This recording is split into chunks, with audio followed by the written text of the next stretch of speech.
Hi friends, இன்றைக்கி ஆடி கும்மாயம் எப்படி செய்யலான்னு பார்க்கலாம். ரொம்பவே சிம்பிள். கண்டிப்பாக வீட்டில் ட்ரை பண்ணி பாருங்கள், டேஸ்ட்டாக இருக்கும். இதுக்கு தேவையான பொருட்கள்: கருப்புளுந்து, கருப்பு கவுனி அரிசி, சிறுபருப்பு, வெல்லம், ஏலக்காய், தண்ணி. இதுதான் தேவையான பொருள். இப்போ வாங்க எப்படி செய்யலான்னு பார்க்கலாம். இதுக்கு 1 கப் அளவுக்கு கருப்புளுந்து எடுத்து அதை நல்லா வறுத்துக்கோங்க. நீங்கள் கருப்பு உளுந்தும் எடுத்துக்கலாம், வெள்ளை உளுந்தும் எடுத்துக்கலாம். ஆனால் கும்மாயம் கருப்பு உளுந்தில் தான் செய்வாங்க.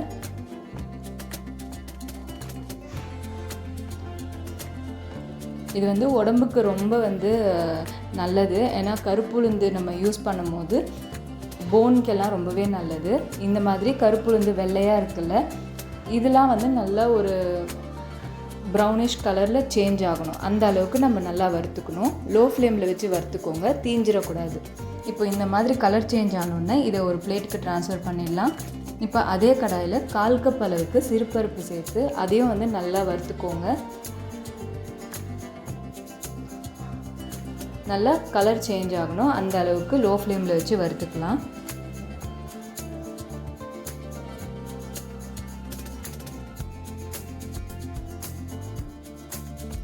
இப்போது நல்லா கலர் சேஞ்ச் ஆகிருக்கு.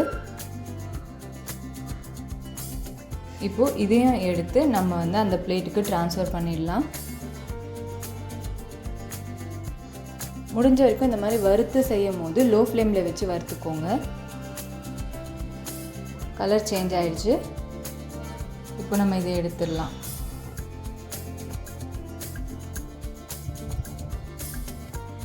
இப்போது அதே கடாயில் 1/4 கப் அளவுக்கு கருப்பு கவுனி அரிசி, 2 ஏலக்காய் சேர்த்து இதையும் நல்லா வறுத்துக்கோங்க. இந்த அரிசி கருப்பாக இருக்கிறதுனால நம்மளுக்கு வறுபட்டுச்சான்னு தெரியாது. நம்ம வறுக்கும் போதே நல்லா அந்த அரிசி பொரியாக மாறுற மாதிரி நல்லா ஒயிட்டாக ஆகும், வெடித்து வரும். அந்த மாதிரி இருக்கும்போது நம்ம இதையும் அந்த பிளேட்டுக்கு ட்ரான்ஸ்ஃபர் பண்ணிடலாம். அதுதான் கரெக்டான பதத்துக்கு வறுபட்டுடுச்சுன்னு அர்த்தம்.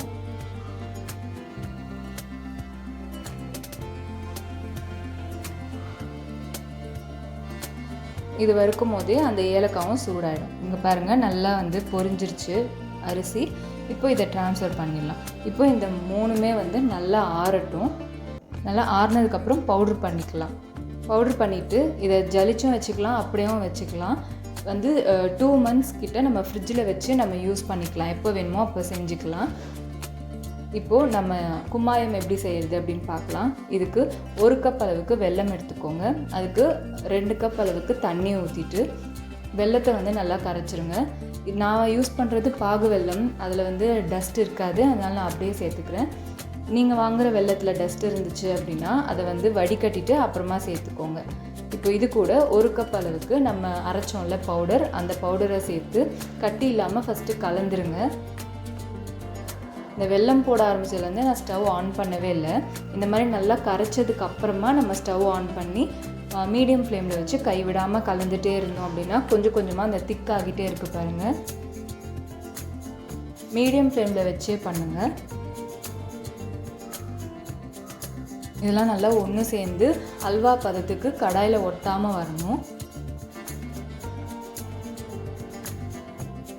நான் பாகு வெல்லம் சேர்த்துருக்கேன், நீங்கள் கருப்பட்டி சேர்த்து கூட நீங்கள் செய்யலாம். இப்போது நல்லா சுருண்டு வந்ததுக்கப்புறமா 1 ஸ்பூன் நெய் சேர்த்து நல்லா மிக்ஸ் பண்ணிக்கோங்க. இன்னும் கடாயில் ஒட்டாமல் வரணும், அந்த அளவுக்கு நம்ம மிக்ஸ் பண்ணிகிட்டே இருக்கணும். அப்பப்போ நெய் சேர்த்து மிக்ஸ் பண்ணிக்கோங்க. இப்போ ஒரு 1/2 ஸ்பூன் நெய் சேர்க்குறேன். சேர்த்துட்டு இதை நல்லா கைவிடாமல் மிக்ஸ் பண்ணலாம்.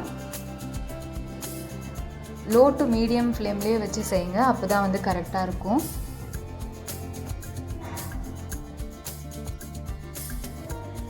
இப்போ ஒரு 1/2 டீஸ்பூன் நெய் சேர்க்கலாம். மொத்தமாகவே நான் 2 டீஸ்பூன் நெய் தான் சேர்த்துருக்கேன். இதுவே கரெக்டான அளவாக இருக்குது. வேணும் அப்படின்னா நெய் ஃப்ளேவர் பிடிக்கும்னா நீங்கள் இன்னொரு ஸ்பூன் நெய் கூட சேர்த்துக்கலாம். இப்போ கடாயை விட்டு அழகாக சுருண்டு வந்திருக்கு. ஹல்வா கன்சிஸ்டன்சிக்கு வந்ததுக்கப்புறமா நம்ம ஸ்டவ் ஆஃப் பண்ணிடலாம். நம்மளோட ஆடி கும்மாயம் சூப்பராக ரெடி ஆகிடுச்சு. ஆடி வெள்ளிக்கு இதை செஞ்சு நீங்கள் சாமி கும்பிடுங்க, ரொம்பவே நல்லாயிருக்கும். டேஸ்ட்டும் ரொம்ப நல்லாயிருக்கும். கண்டிப்பாக ட்ரை பண்ணி பார்த்துட்டு எப்படி இருந்ததுன்னு சொல்லுங்கள். வீடியோ பிடிச்சிருந்ததுன்னா லைக் பண்ணுங்கள், ஷேர் பண்ணுங்கள். சப்ஸ்கிரைப் பண்ணாதவங்களாம் மறக்காமல் சப்ஸ்கிரைப் பண்ணி சப்போர்ட் பண்ணுங்கள்.